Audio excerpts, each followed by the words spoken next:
All right, that's the end of those watches. Let's move on to some really fun stuff. All right. All right, here we go. This is where it gets a lot of fun.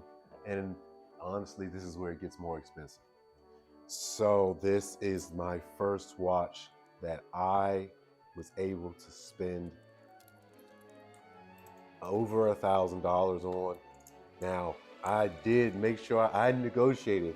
If you don't negotiate for your watch, guys, you're hurting yourself, because not one place I've ever been to where you could not negotiate on a price for a watch. It's a couple watches after this that I purchased that didn't feel as good as purchasing this watch. The whole, I still can remember I was in Tourneau in a mall called Pentagon City in Northern Virginia. I remember it distinctly. I remember if I saw the person who waited on me, who took care of me, I would probably hug him if I saw him again. He almost like he was almost like family. He's burned into my brain. I can't remember his name, but I know exactly what he looks like. All right, we're gonna stay within the Swatch group with Hamilton. This is the Hamilton X Mach. They don't make this anymore. Probably why I was able to get it for the price that I got it for. I got this on another cruise port. It was the first time my wife of all people, suggested that I get a watch. She said, "Get this watch. It looks like it's cool, and you can have that. That'll be your birthday present that year." And I was like, "Okay." And that never happened again. That never happened again. But this is still, the gesture is there. I wear this. I wear this often. The Longines I wear often. I'll talk about the one I wear the most, as far as my more luxury type watches. This chronograph is a flight chronograph. It has all kinds of dials and bells and whistles that you don't actually use, but I like that you have them. It's a very busy dial, and to me it creates balance to the collection as a whole, because none of my watches besides those Citizen Skyhawks have a dial this busy. All right, moving on to, if I can pronounce this right,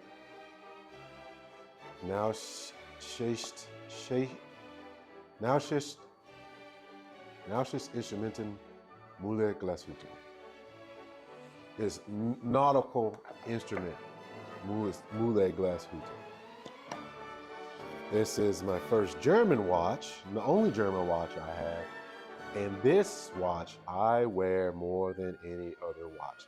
Now this is the first black on black watch that I had, as far as my luxury watches go. And this particular watch is the watch I wear the most, because it is so very, very, very, very comfortable. The balance in the bracelet and the way the bracelet is made, it just feels so good on my wrist. And the weight, you can feel the watch is on your wrist, but the weight is distributed so well that I love to wear it. I wear this more than any other of my more expensive luxury watches. All right, we're gonna go to Tudor. This is my Tudor Fast Rider Black Shield. Man, I actually got it. I guess, you know what, I'll put it on full grill. It's a grill watch for me. I don't mind saying it. Yeah, it's a grill watch. Yeah. I always wanted this watch and I got it. Now, this is over years, guys. Like, if you're watching this, you're like, wow, he has a lot of watches. I only have a couple. I don't have watches on that level yet and everything else. No. This is years and years of collecting and working hard. That's the other part. These watches, and I'll do a separate video of it. These watches are a representation of being in an uncomfortable place, doing something very tedious or something very difficult, something may even been physically painful, as far as work. This is what they represent. This is not that I just got lucky or anything else. This is called working on holidays, working on weekends, working on birthdays, my kids, myself, my wife, working all the damn time. This is what these watches are. So when you see this, like, wow, what is it? No, this came from a lot of sacrifice, a lot of hard work. So back to the watch. Tudor Fast Rider Black Shield. I have been looking for a ceramic cased watch that actually looks manly, like a J12 for Chanel. I like that watch, but it's a little too feminine. I like it, but no, no. This matte black, perfect. Matte black, perfect, and a slight, you know how this works, or may not know how this works. This is another reason why I don't have a Rolex. When I could have purchased a Rolex, I decided to go with this. So for those of you like, oh, he doesn't have a Rolex. No, I don't. And I don't think I ever will. That's a whole nother video. And I have plans to make that video real soon for you. This is a Seiko Pro Spec. This Seiko Pro Spec I always wanted to have a green hue watch. So green would really go good with this outfit I'm wearing today. Let's see, let me try that on. See how that looks. I think my ensemble will look great with this watch. This is the Pro Spec SB177. For a long time, I never understood why people were so adamant about Seiko, why so many people just jumped up and down about Seiko. I like Grand Seiko, but I was like, okay, Grand Seiko is fantastic, but these regular Seiko watches, yeah, they're nice. They're nice, but once you get one, you get it. You understand. You really understand. Man. I understand. But of course, where did I get this? Most of my watches, I think, yeah, most of these watches, especially on the higher end, all purchased from Little Treasury Jewelers. If you live anywhere in the neighborhood, I mean, if you're as far as I've had friends that come as far as New Jersey, I have a hard time with this, all the way from New Jersey, Pennsylvania, come down to Little Treasury, and they usually get some. Because the selection, which has grown immensely, is fantastic, and they will treat you right. They will treat you right. If you do decide to come down to Little Treasury in Gambrills, Maryland, don't do like other people. I've talked to 2 people who did this, and I would tell them, don't ever do that again, or don't do this. Don't do what I'm telling you. Do not tell them that it was me who sent you. You tell them it was me who sent you for a number of reasons. One, that helps me make them feel better about me coming into their establishment and doing videos.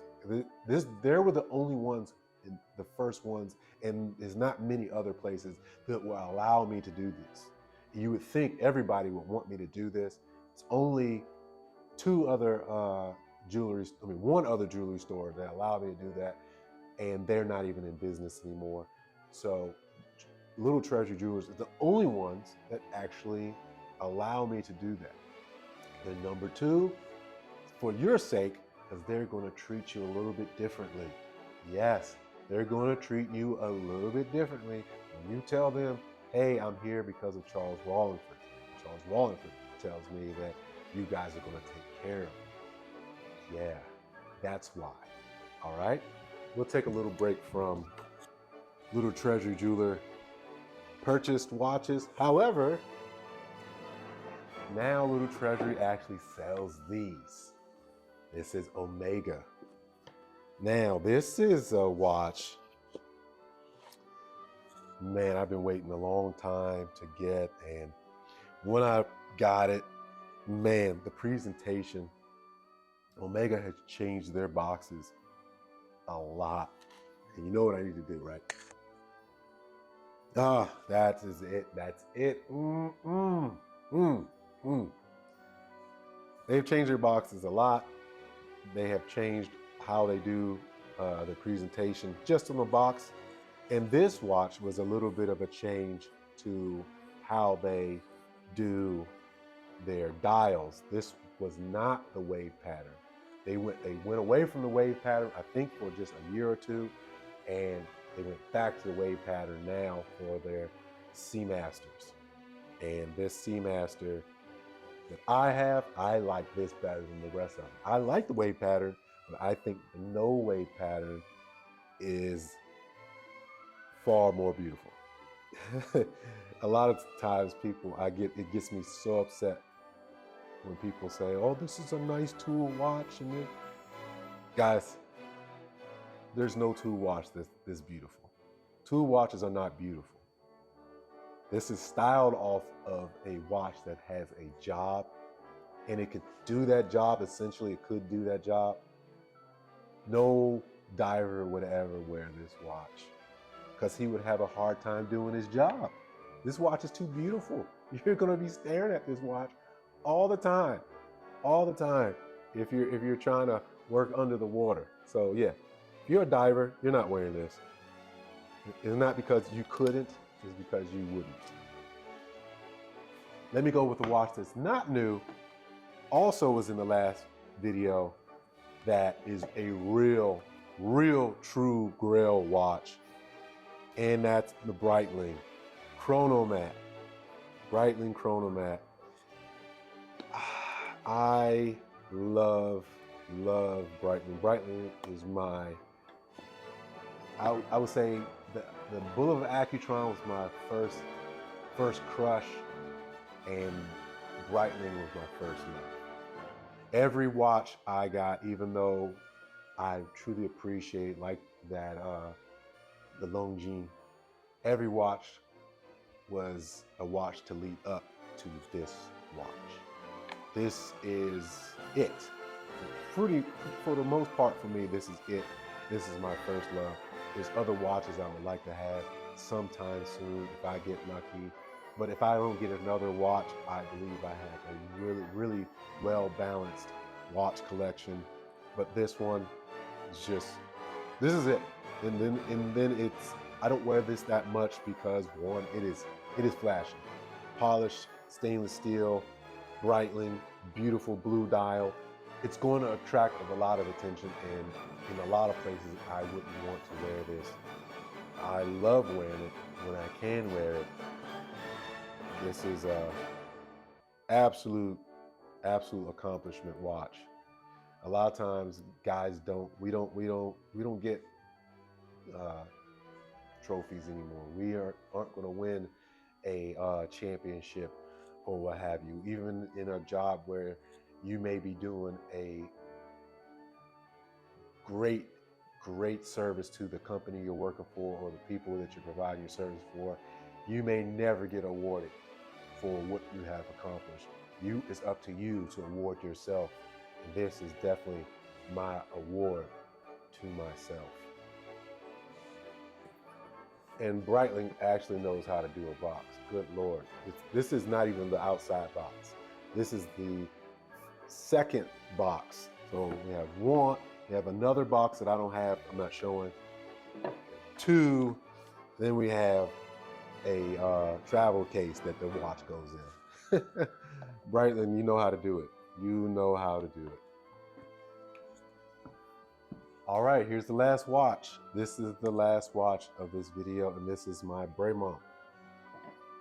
Bremont Alt 1P, I believe.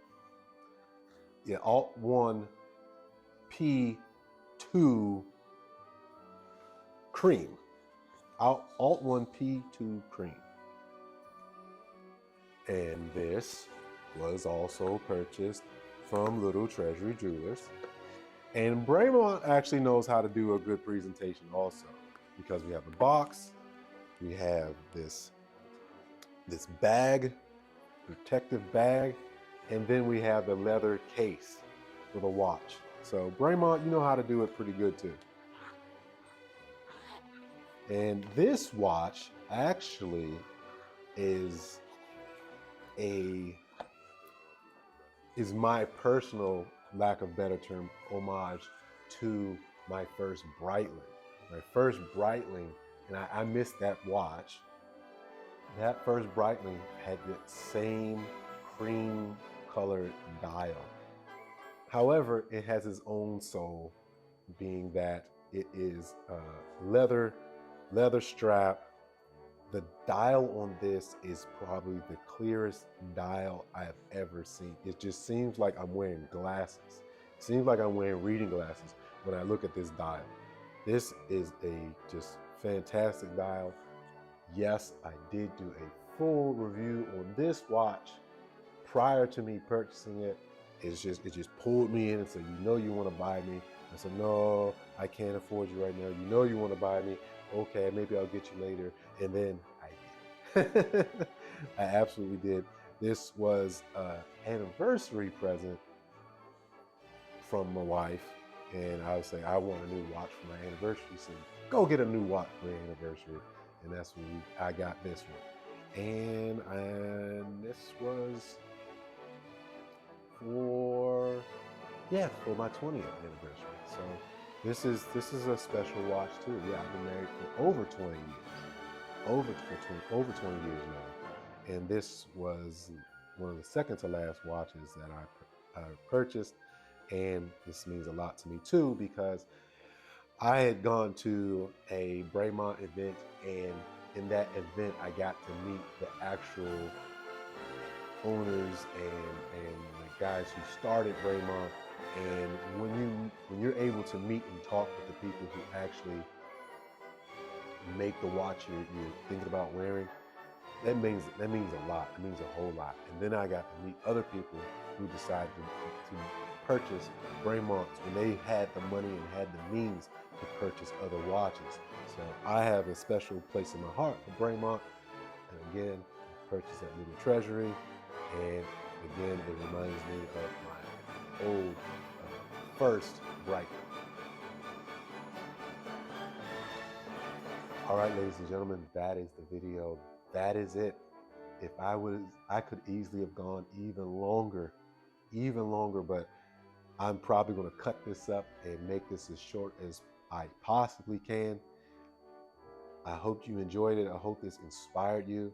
I hope this makes you want to get into watches more if you're not that much. And for those of you who are deep into watches, I hope I impressed you. I hope that made you think a little bit higher of me. And for those of you who are not impressed, who are going to tell me I shouldn't have bought this, I shouldn't have bought that? Go ahead, put that in the comments too. Go ahead and tell me what I'm missing.